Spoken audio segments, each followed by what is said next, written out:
Welcome to the program, Global Weekly News, serial number 85. Comrades and friends, first we go to Ireland. On 3rd May 1921, Ireland got divided into North Ireland and South Ireland. Protestants are majority in North Ireland. North Ireland continues to be part of the United Kingdom, the Great Britain. South Ireland's majority population is Catholics. South Ireland continues to be a separate republic nation for more than 100 years. On 31st January, United Kingdom withdrew from European Union of 27 countries. This is called Brexit. This is on 31st January, I think 2023. Paul Givan, Chief Minister of North Ireland, resigned on 3rd February 2022 in protest against Brexit. So, on 31st January 2022, United Kingdom withdrew from European Union. This is called Brexit. Paul Givan, Chief Minister of North Ireland, resigned on 3rd February 2022 in protest against Brexit. He belongs to DUP, Democratic Unionist Party. In the elections held on 5th May 2022, DUP got only 25 seats, whereas Sinn Féin Party got 27 seats. For 2 years, there was no government formation. Now, DUP and Sinn Féin parties have agreed for a power sharing. On 3rd February 2024, Michelle O'Mel, leader of Sinn Féin Party, was sworn in as Chief Minister. Deputy Chief Minister and Speaker of the Assembly are from DUP, Democratic Centrist Unionist Party. After UK withdrew from the European Union, the border between North Ireland and South Ireland became the border between the United Kingdom and the European Union. The political leadership of both Irelands emphasized that there shall not be any hurdles for migration and trade between two Irelands.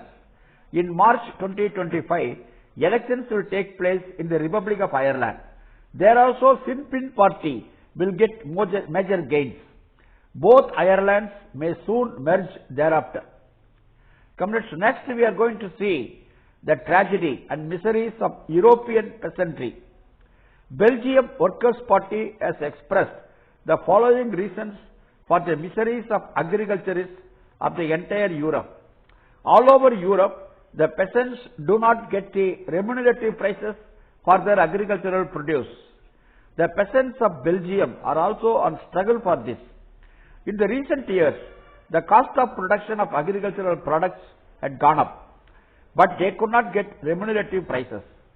Agro industries and supermarkets selling the products, they get huge profits. United Federation of the Breeders and Peasants groups explains the tragedy as follows. The price of our agricultural products do not rise. Demands are coming for more and more modernization of agriculture. When we do not get the remunerative prices, how can we adopt more modern agricultural practices? Last 2 years, inflation has gone up to unprecedented levels. The consumers pay more for purchase of agri products. Cost of production is rising.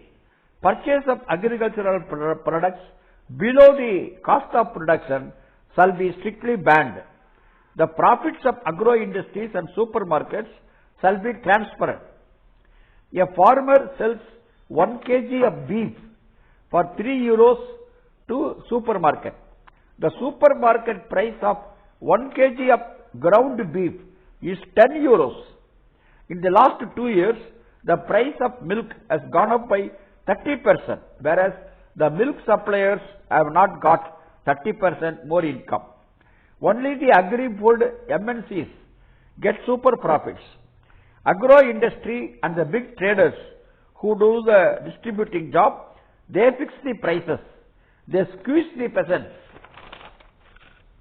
There was once minimum procurement price guaranteed in the European Union.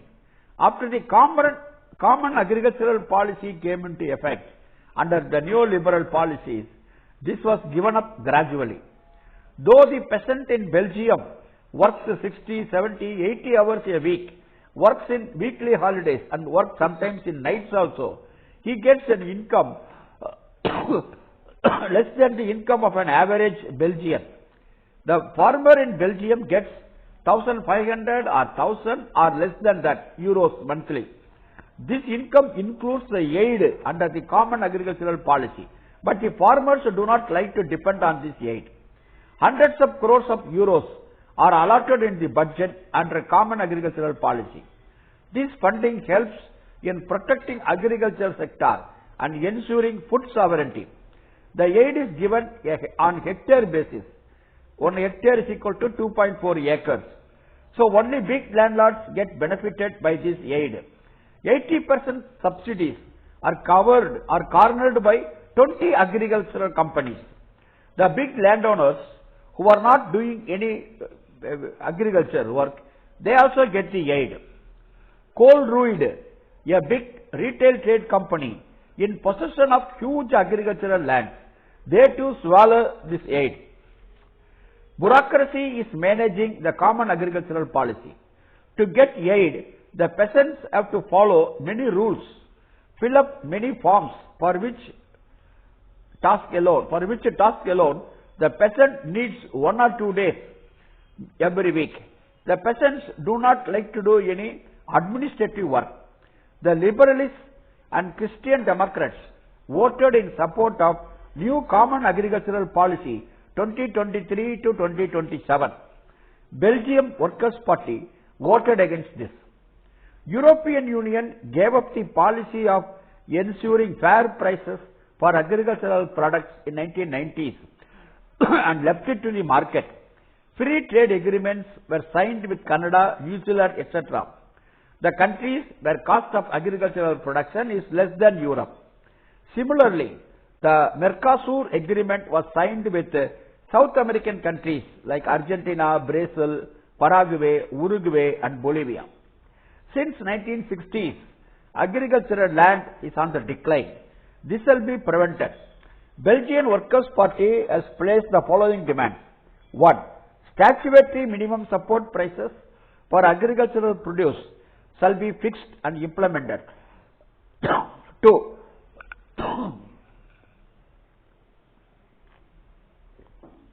The profits of supermarket distributors shall be controlled. 3. Agri-industries profits shall be taxed. 4. The procedures insisted by the bureaucracy under common agricultural policy shall be relaxed. 5. Free trade agreements not favorable to Europe shall be withdrawn. 6. Agricultural land shall only be owned by the peasants. Agricultural land shall not be sold for any other purpose. Public investment bank shall be established to encourage young and new peasants. Comrades, next we are going to see how US and British attacking Yemen. United States says that it does not like escalation of Israel war on Hamas, but in practice, US and United Kingdom have intensified air strikes targeted at resistance groups in Iraq and Syria and Houthis of Yemen. On 4th February, US-UK troops targeted the capital of Yemen, Sana'a, and the port, Hodeidah, and carried out about a dozen airstrikes. On 3rd February, Iraq and Syria were attacked. According to the spokesman of Yemen military, 48 airstrikes took place on the parts of Yemen under Yemen's control. Houthis of Yemen are attacking the ships going to Israel through the Red Sea. US says that its attacks are to prevent Houthis attacks on ships and to protect navigation freedom. US is targeting the missile launching sites of Houthis in Yemen. US is attacking the store facilities, missiles, drones, radars and helicopters kept in underground by Yemen. Yemen has warned about retaliation. Houthis said that they will continue to support the Palestinians of Gaza however much US and UK attacked them. Since 7th October 2023, 27,300 Palestinians were killed, 65,500 are injured. As long as Israel continues to attack Gaza, Houthis will not stop their attack of ships bound for Israel in the Red Sea. 18 Iraqis were killed in US attacks on Iraq and Syria on 2nd February. The resistance groups are attacking US military bases in Iraq and Syria. This attack is done demanding United States to stop its aid to Israel. Resistance group in Iraq has launched 165 attacks on US military bases. Mohammed Abdul Salam, the spokesman of Houthis, has said that US-UK shall respect the international public opinion about Israel's war. He has also said that Israel shall immediately stop its aggression of Palestine. Most of the Middle East countries, including Iran, have condemned US attack on Iraq and Syria. Russia demanded convening of UN Security Council to stop the war escalation, and the UN Security Council met on 5th February. Then we go to Haiti. Haiti is a part of an island in the Caribbean Sea in North America. Haiti is one of the Latin American countries, having a population of 1.14 crore. Haiti's president, Jovenel Moïse, was assassinated in 2021. Then Ariel Henry became the prime minister. There are a large number of gang groups indulging in violence. In the last 30 years, there were 3 foreign interventions. This led to the increase of violent gangs. Thousands were killed by the violent gangs. Lakhs of people had to leave the country. Kenya is 12,000 kilometers away from Haiti. This African country, Kenya's president is William Ruto. On 30th January, he attended an Italy-African summit at Rome to woo European investors. He announced that Kenya will send 1,000 Kenyan police to Haiti as per the desire of US. He said that Kenyan police will eradicate gang groups in Haiti. Booker O'Mel, the National Organizing Secretary of Communist Party of Kenya, declared that the people of Kenya will protest in the streets of Nairobi in defense of Haiti's brothers and sisters. Kenya High Court, in its order on 26th January, stated that sending police to Haiti is illegal. US says that this is a multi-nation security mission. US is giving $20,000 crore as aid to Kenya for sending thousands of its police to Haiti, 12,000 kilometers away from Kenya. Booker O'Mel commented that let Kenya first eradicate its own criminal gang groups. He also commented that William Ruto, the president of Kenya, is not aware of anti-imperialist history of Haiti. Then we go to see the tensions in the Korean Peninsula. Korean War continued in 1950 to 53. After the Second World War, after the defeat of Japan, Korea became bifurcated. With the Soviet Union support, People's Democratic Republic of Korea, North Korea was formed. With the US support, the Republic of Korea, South Korea was formed. Thus, in 1948, 2 separate Koreas came into existence. US military base is there in South Korea. US President George W. Bush declared North Korea as axis of evil. In the midst of isolation, North Korea developed nuclear power and missiles. In the early period of 2000 and in the latter part of 2010, unification attempts were made. Since 2020, the relations between the 2 Koreas got deteriorated. US, Japan and South Korea conducted a joint military exercise. North Korea conducted the modern cruise missile launch on 5th February, cruise missile launch. This test was successful. President of North Korea, Kim Jong, declared that Korean unification was not viable, not possible. He said that South Korea is an enemy country. A monument of unification, an arch in Pyongyang, was demolished. The stand of a new government of South Korea is adding to the tensions in the Korean Peninsula. Lastly, comrades, we are going to see the tragedies of Gaza and Antony Blinken's visit to Israel. 7th February, 123rd day since Israel began attacking Hamas from 7th October 2023. 27,585 Palestinians were killed. 66,978 were injured. 8,000 Palestinians are missing. United Nations Office for the Coordination of Humanitarian Affairs, OCHA, declared that in Gaza City, Israeli forces shot at civilians waiting outside a convoy of trucks to receive humanitarian aid. OCHA added that it was the 5th such incident in which Israeli forces have shot at people waiting for humanitarian aid.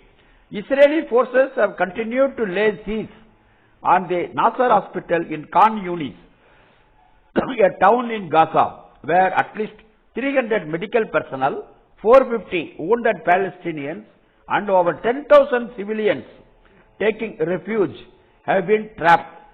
Meanwhile, even as the death toll continues to swiftly rise, Israeli forces are reportedly planning to invade and attack Rafah, a part of Gaza near Egypt, where more than 14 lakh Palestinians displaced from other areas have taken refuge. The United Nations has warned that attack on Rafah could result in large-scale loss of civilian lives, adding that everything possible must be done to avoid such an attack. Antony Blinken, US Secretary of State, had visited Israel to insist on Israel to agree to at least an interim ceasefire so that humanitarian aid reaches the Palestinian civilians. But all of us know that US gives continued moral and arms weapon supplies to Israel. What a hypocrisy indeed.